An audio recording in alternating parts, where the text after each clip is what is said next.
జై శ్రీకృష్ణ. నమస్తే అండి. బాగున్నారా మీరంతా? నేనైతే చాలా బాగున్నాను. మీరు కూడా బాగుండాలని కోరుకుంటున్నాను. ఈరోజు మన ఛానల్లో అయితే పైనాపిల్ జెల్ కేక్ని ఏ విధంగా చేసుకోవాలో చూపిస్తాను. వీడియోలోకి వెళ్ళిపోయే ముందు welcome to our channel Devi's bakery and kitchen. ఈరోజు పైనాపిల్ జెల్ కేక్ని మనం ఆల్రెడీ స్పంజ్ అయితే నేను రెడీ చేసేసుకున్నాను. ఇది 1/2 kg స్పంజ్ అనమాట.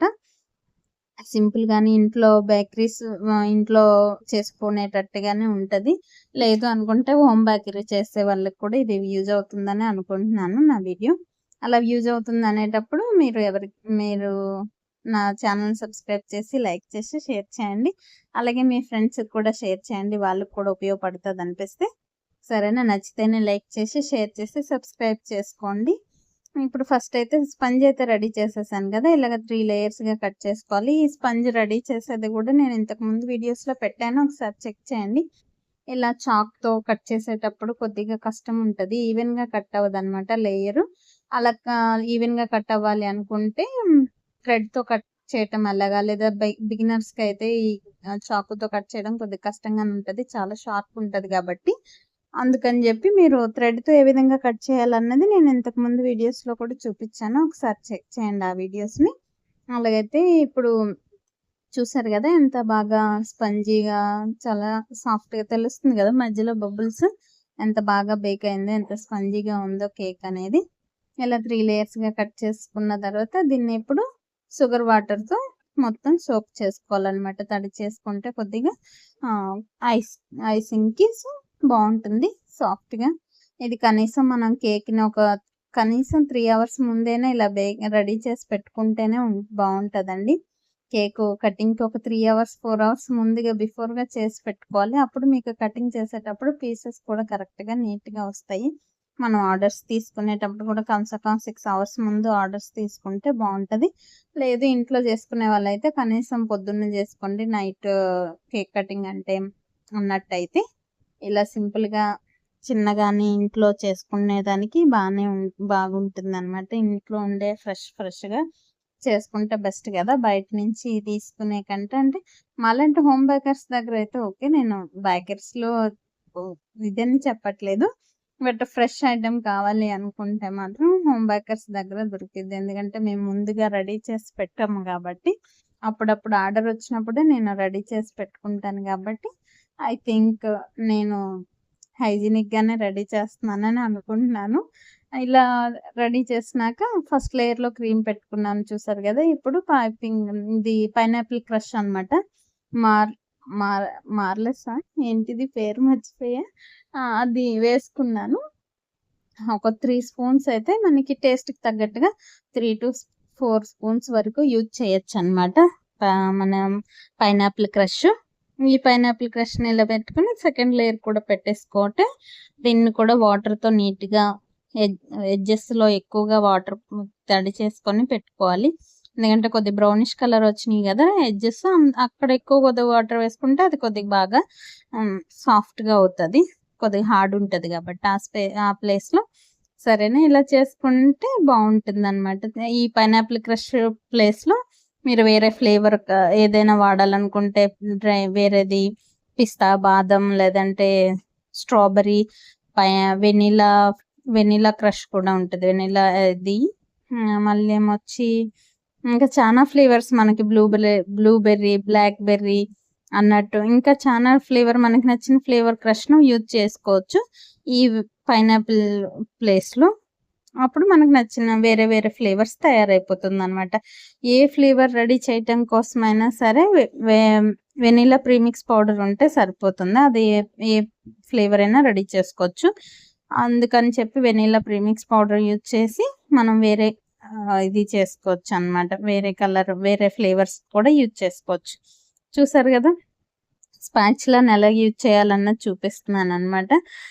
ఒక ఈవెన్గా ఫ్రీ హ్యాండ్తో మూవ్ చేసుకోవాలి స్పాచులాని, లేదంటే కొద్దిగా అదిం పెట్టామంటే చూసారు కదా, నేను వీడియోలో చూపించాను దీనికి ముందు, ఎలా పైకి లేచి వచ్చేస్తుంది క్రీమ్ అంతా, మనకి కేక్ అంతా ఖరాబ్ అయిపోతుంది. అలా కాకుండా ఫ్రీ హ్యాండ్తో అదిం పెట్టకూడదు, అల్కా తేలిగ్గా అలా పైన రఫ్ చేయాలన్నమాట. తర్వాత థర్డ్ లేయర్ కూడా పెట్టేసుకున్నాను చూసారు కదా. ఇలా థర్డ్ లేయర్ కూడా పెట్టుకొని థర్డ్ లేయర్ పైన కూడా వాటర్తో సోక్ చేసుకోవాలి. థర్డ్ లేయర్ వచ్చేసరికి రివర్స్లో పెట్టుకున్నాం అనుకోండి, బ్రౌనిష్ కలర్ అంతా పైకి వచ్చేలాగా. అది కిందికైతే మనకి ఇలా పెట్టుకోవటం వల్ల ఏమవుతుందంటే చిన్న చిన్న క్రమ్స్ ఉంటాయి కదా, కేక్ తల క్రమ్స్ పైకి లేకుండా నీట్గా కేక్ ఫినిషింగ్ అన్నది ఉంటుంది. ఇలా పెట్టుకోండి ఎప్పుడైనా సరే. ఇలా తిరిగేసి పెట్టామనుకోండి, అది మనం ఆల్రెడీ చాకుతో కట్ చేసాము, చిన్న చిన్న క్రమ్స్ ఆల్రెడీ వచ్చి ఉంటాయి. మనం క్రీమ్ పెట్టేసరికి అది కొత్తగా అది చేసే క్రీమ్ పెడుతున్నారంటే వాళ్ళకి ఇంకా ప్రాబ్లం ఉంటుంది పెట్టేదానికి. క్రమ్స్ అంతా పైకి వచ్చేస్తాయి. కేక్ క్రీమ్ ఎంత పెట్టినా ఫినిషింగ్ అన్నది కనిపించదు అనమాట మీకు. అలా కాకుండా ఇలాగ తిరిగేసి పెట్టుకుంటే మీకు క్రీమ్ కొద్దిగా పెట్టినా సరే ఫినిషింగ్ బాగా కనిపిస్తుంది. ఇది కూడా టిప్ అనే అనుకుంటున్నాను, మీ అందరికీ యూజ్ అవుతుందని అనుకుంటున్నాను. నేను ఎక్స్పీరియన్స్ చేసిన ప్రతి విషయాన్ని మీతో షేర్ చేసుకుంటున్నాను అనమాట. ఎందుకంటే ఇలాంటి విషయాలు అయితేనే కదా మీకు యూజ్ అవుతుంది. ఇప్పుడు కేక్ చేసేది అందరూ చేయొచ్చు, కానీ ఇలాంటి చిన్న చిన్న టిప్స్ అన్నది మెయిన్ ఇంపార్టెంట్ అనమాట. ఇలాగా మనం చిన్న లైట్గా క్రీమ్ అంతా పెట్టేసుకున్న తర్వాత ఈ స్పాచులతో పెట్టుకోవడం కొద్దిగా కష్టం అనిపిస్తుంది కదా. అలాంటప్పుడు ఇలా మనం పైపింగ్ బ్యాగ్ కానీ యూజ్ చేస్తూ క్రీమ్ని ఎలా అప్లై చేయాలన్నది ఇప్పుడు పైపింగ్ బ్యాగ్లో ఈ నోజులను కూడా పెట్టుకొని మనం ఎంచక్కా విప్పింగ్ క్రీమ్ని అయితే మనం కేక్ పైన అప్లై చేయొచ్చు. ఈజీ మెథడ్ అనమాట ఇది. కొద్దిగా బిగినర్స్కి అయితే చాలా ఈజీగా బాగుంటుంది. చాలా ఈజీగా సింపుల్గా అప్లై చేసేసుకోవచ్చు. ఈవెన్గా కూడా అప్లై అయిపోతుంది. చూసారు కదా, పైపింగ్ బ్యాగ్లో మొత్తం క్రీమ్ని వేసేసుకొని నోజులు యూజ్ చేసాము. రౌండ్ నోజులు ఉంటుంది కదా, సింపుల్ ప్లెయిన్ది, అది పెట్టి ఇలాగా ఒక లైన్ పెట్టి మళ్ళీ దానిపైన ఒక లైన్ అలా మొత్తం కంప్లీట్గా ఫిల్ చేసేసుకోవాలి కేక్ మొత్తాన్ని. ఈ పైపింగ్ బ్యాగ్లో క్రీమ్ తోటి పై వరకు వచ్చే వరకు కూడా మనం ఫిల్ చేసుకోవచ్చు, లేదా ఫస్ట్ సైడ్స్ అంతా ఫిల్ చేసి క్లీన్ చేసినాక పైన కూడా ఇచ్చుకోవచ్చు, లేదా ఫస్ట్ పైన అంతా కేక్ పైన క్లీన్ పెట్టుకున్న తర్వాత సైడ్స్ పెట్టుకోవచ్చు. చూసారు కదా, వీడియోలో చూపిస్తున్నాను ఎలా ఏ విధంగా పైపింగ్ బ్యాగ్ని యూజ్ చేయొచ్చు అన్నది. ఇప్పుడు స్పాచ్లా పక్కన పెట్టి జస్ట్ రఫ్ చేస్తే చాలన్నమాట, ఈవెన్గా అప్లై అయిపోతుంది. ఈవెన్గా మనం ఇంకా స్పాచులాతో చేసేటప్పుడు కొద్దిగా కష్టం ఉంటుంది, అంటే బిగినర్స్కి అయితే బాగా కష్టం ఉంటుంది. మాకే రోజు చేసినా సరే మాకు కొద్దిగా ఇబ్బంది అనిపిస్తుంది. ఇదైతే పైపింగ్ బ్యాగ్ మెథడ్ అన్నది చాలా సింపుల్ అనమాట, చాలా ఈజీగా కూడా అప్లై చేసుకోవచ్చు. ఎలాంటి ఫస్ట్ టైం కేక్ చేసే వాళ్ళైనా సరే ఈ మెథడ్ని యూజ్ చేస్తే ఈజీగా సింపుల్గా నీట్గా ఫినిషింగ్తో అప్లై అవుతుంది అనమాట క్రీము. అందుకే అలా చేయండి. ఇప్పుడు స్క్రాపర్ పెట్టి ఒకసారి స్క్రాప్ చేస్తాం. పైపింగ్ స్క్రాపర్తో చేసుకోవచ్చు, లేదా ఆ స్పాచులా ఉంది కదా దాంతోనైనా క్లీన్ చేయొచ్చు. నేను అన్ని రకాలుగా యూజ్ చేసి చూపిస్తున్నాను అనమాట. చూసారా, స్క్రాపర్తో ఒకసారి అలాగా రౌండ్ తిప్పేసరికి ఎంత ఈవెన్గా నీట్గా అప్లై అయిపోయిందో. ఇలా చేసుకోవటం వల్ల సింపుల్గా ఈజీగా అయిపోతుంది అనమాట. చూసారు కదా, చూపిస్తున్నాను.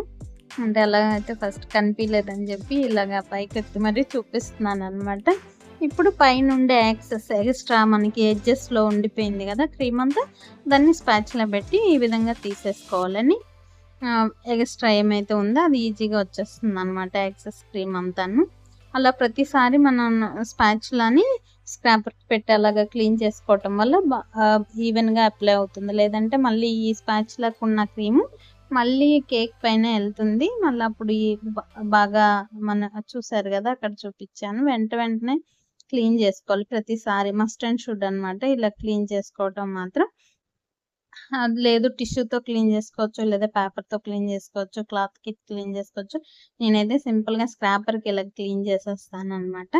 స్క్రాపర్ని చేతిలో పెట్టుకొని ఈజీగా క్లీన్ స్పాచ్లతో క్లీన్ అయిపోతుంది. స్పాచ్లా క్లీన్ అయిపోతుంది, కేకు నీట్గా వస్తుంది. అన్ని రకాలుగా ఈజీ సింపుల్ అనమాట. మనం క్లాత్ చేతితో పట్టుకొని చేతికి తుడిచి చెయ్యి అంతా జిడ్డిగా అయిపోతుంది. మళ్ళీ అలా కాకుండా ఎక్కడ చెయ్యి అన్నది యూజ్ చేయట్లేదు. చూసారు కదా, నేను అంతా పేపర్ లేదా అది యూజ్ చేస్తాము. 90% హ్యాండ్ పెట్టి క్లీన్ చేసేది, హ్యాండ్ పెట్టి యూజ్ చేసేది పెద్దగా ఏమీ ఉండదు కేక్లో.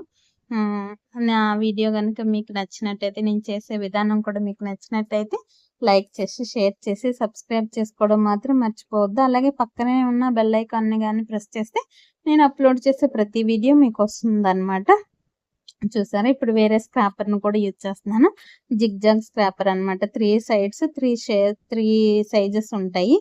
ఇది కూడా ఒక స్క్రాపర్. ఇందాక ప్లెయిన్‌లో కావాలనుకుంటే ప్లెయిన్ స్క్రాపర్‌ని యూజ్ చేయొచ్చు. లేదా ఇలా జిగ్‌జాగ్ మెథడ్ కావాలనుకుంటే జిగ్‌జాగ్ స్క్రాపర్‌ని యూజ్ చేయొచ్చు.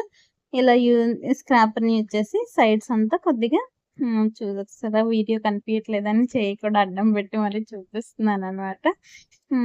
ఇదంతా ఎందుకంటే సింగిల్‌గా నేనే వీడియో చూసుకోవాలి ఇది అంటే కొన్ని వీడియో క్లిప్స్ కూడా మిస్ అవుతా ఉంటాయి నా వీడియోలో. మీరెప్పుడైనా అబ్జర్వ్ చేశారో లేదో? కానీ మీరంతా దాన్నంతా ఇగ్నోర్ చేసి నాకు ఇలా సపోర్ట్ చేయండి. ఇక ముందు మీరిలా సపోర్ట్ చేస్తే నేను ఇంకా మంచిగా వీడియో చేయటానికి ట్రై అయితే చేస్తాను. ఈ మధ్య అయితే నేను వీడియోస్ ఎక్కువ పెట్టలేదు.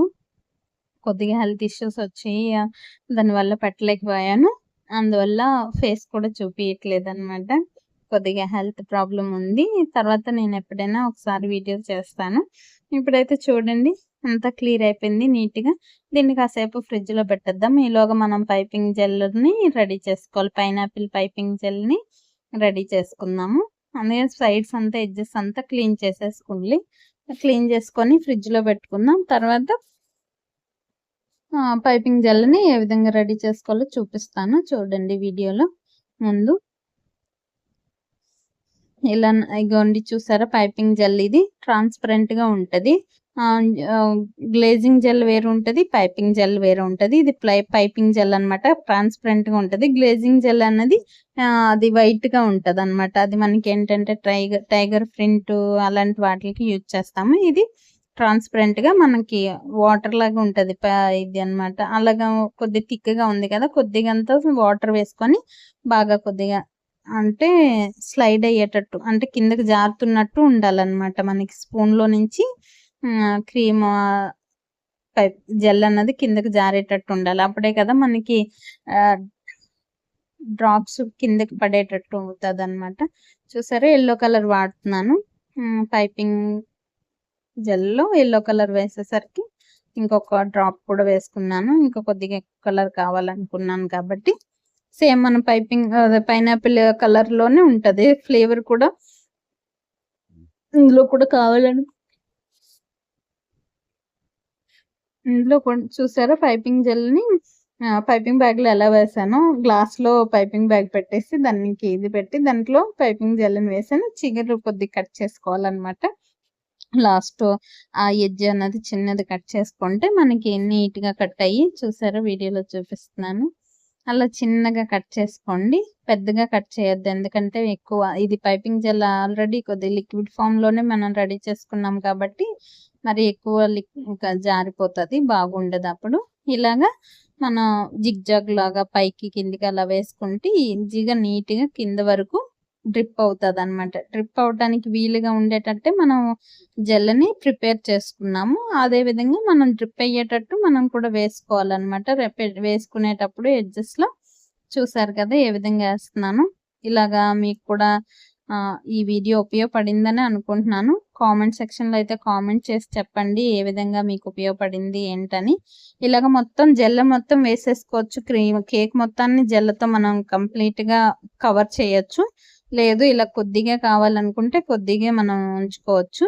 నేనైతే ఇలా కొద్దిగా వేసాను. సైడ్ ఎడ్జెస్ వరకేసి ఫ్లవర్‌తో ఏ విధంగా డెకరేట్ చేశానన్నది ఫైనల్‌గా చూపిస్తాను. చూడండి ఫ్లవర్స్ అయితే వీడియో నాకు క్లిప్ మిస్ అయిపోయింది. నేను వీడియో పెట్టలేదు. కానీ ఫ్లవర్స్ ఏంటన్నది నేను లాస్ట్ క్లిప్‌లో పెట్టాను. నచ్చితే సారీ ఏదైనా మీకు ఇబ్బందిగా అనిపిస్తే ఏంటి అన్నీ ఆఫ్ చూపిస్తుందని అనుకోకుండా సబ్స్క్రైబ్ చేసుకోండి. సపోర్ట్ చేయండి. ఉపయోగపడుతుందని అనుకుంటున్నాను నా channel. Thank you for watching. ఇప్పటి వరకు నా వీడియోని భరించినందుకు thank you so much. See you to next video. నెక్స్ట్ వీడియోలో కలుద్దాం మళ్ళీ. అప్పటి వరకు బాయ్ బాయ్. రాధే కృష్ణ.